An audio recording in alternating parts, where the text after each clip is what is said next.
It was the kind of laundromat that felt slightly behind time, not old enough to be charming, but worn enough to make you lower your voice when you entered. The lights hummed softly, the floor tiles held footprints from seasons past, and the vending machine near the door had been empty since spring. But it was clean. It was quiet.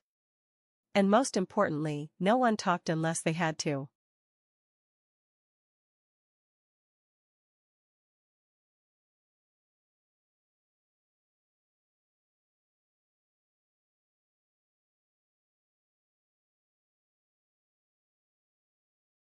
She started coming every Thursday.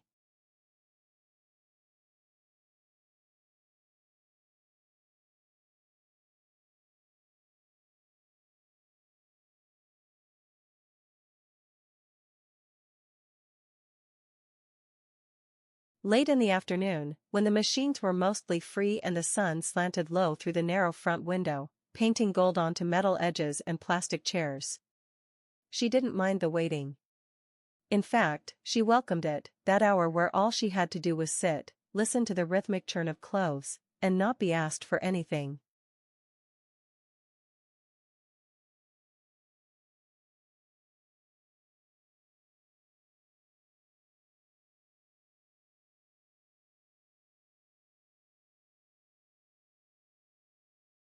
And every time she came, he was already there.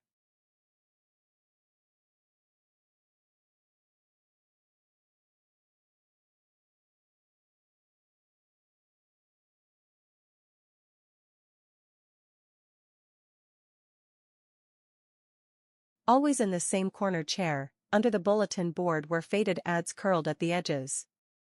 He didn't have laundry. Not even a bag. He just sat. Sometimes with a book, sometimes with a coffee, often with nothing at all. Just there.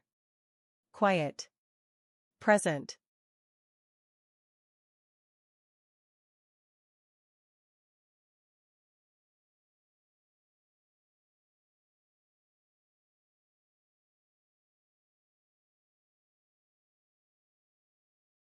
The first few times, she thought it coincidence.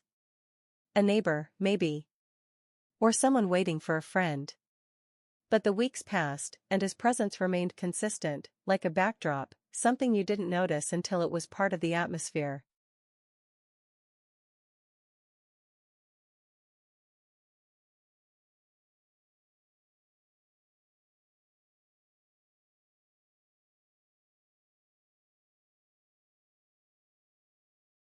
He never looked up when she entered.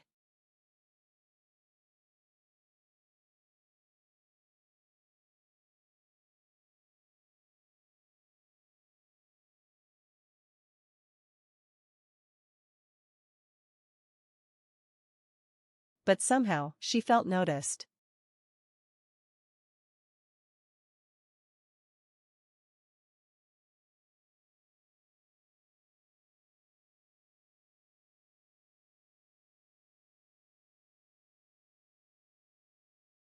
Not in a way that demanded her attention, but in a way that said, "I see that you're here again. And I'm still here, too."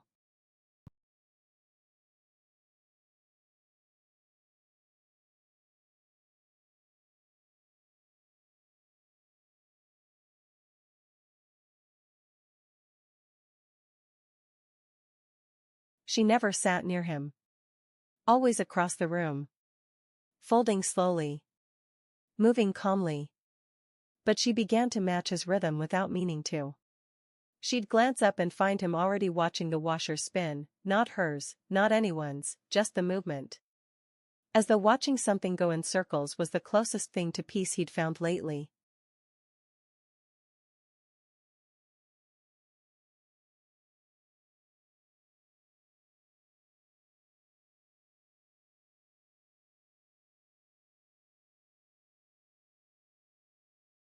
And she understood.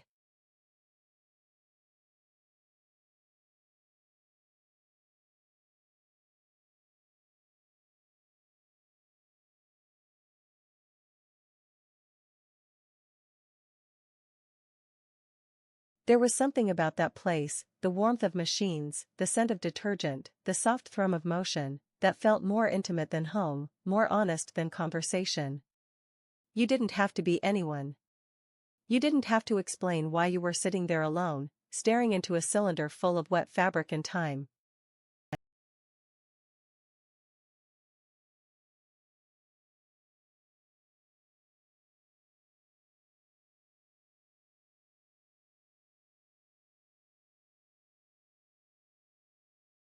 She stopped wondering why he came.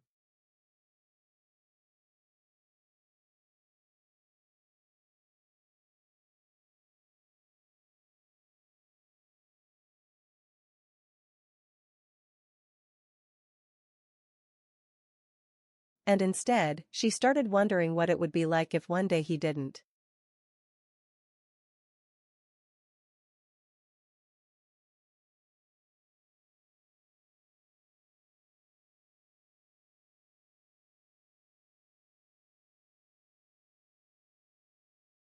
Because even though they hadn't spoken, even though he hadn't touched a single washer in all those weeks, his presence made the room feel less temporary.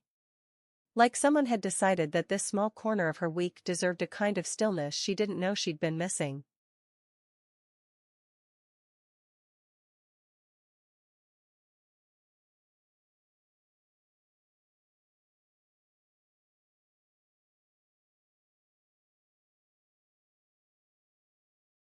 It had become a part of her week without her realizing. Thursday afternoons were no longer just about clean clothes. They were about him being there. About stepping into that familiar hush and knowing, even before she looked, that he was in his chair, still, steady, absorbing the room in a way that made everything feel softer.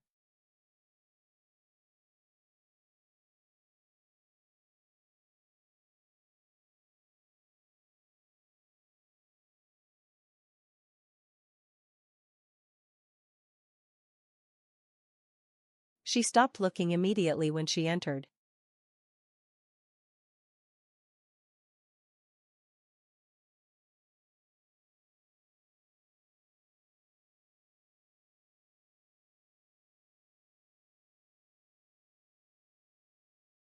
Instead, she began to listen for him. The silence he brought wasn't empty, it was weighted, like a soft coat over her shoulders. And when he was there, that silence filled the space between them without pressure, without expectation. It made her movements slower. Her thoughts quieter.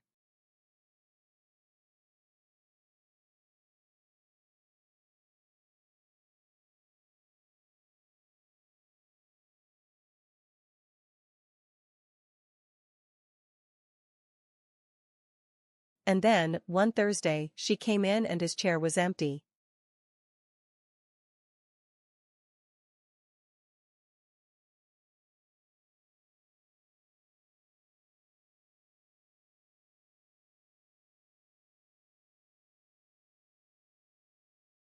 The light in the laundromat was the same. The hum of machines. The scent of heat and soap. But the air felt different, unheld, somehow. She sat across the room, as usual, but the symmetry was broken. The corner felt cold. Unwatched. The place where he always sat felt like a story someone had paused and forgotten to resume.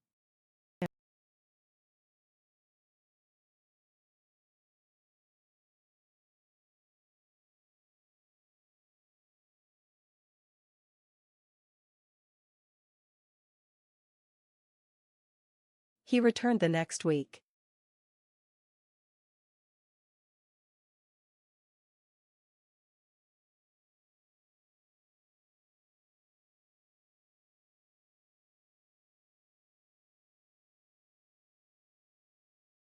No explanation, of course.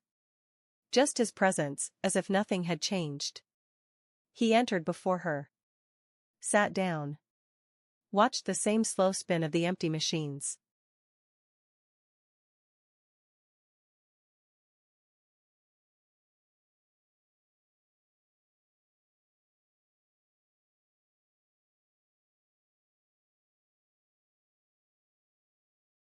But when she looked up this time, really looked, he was already looking at her.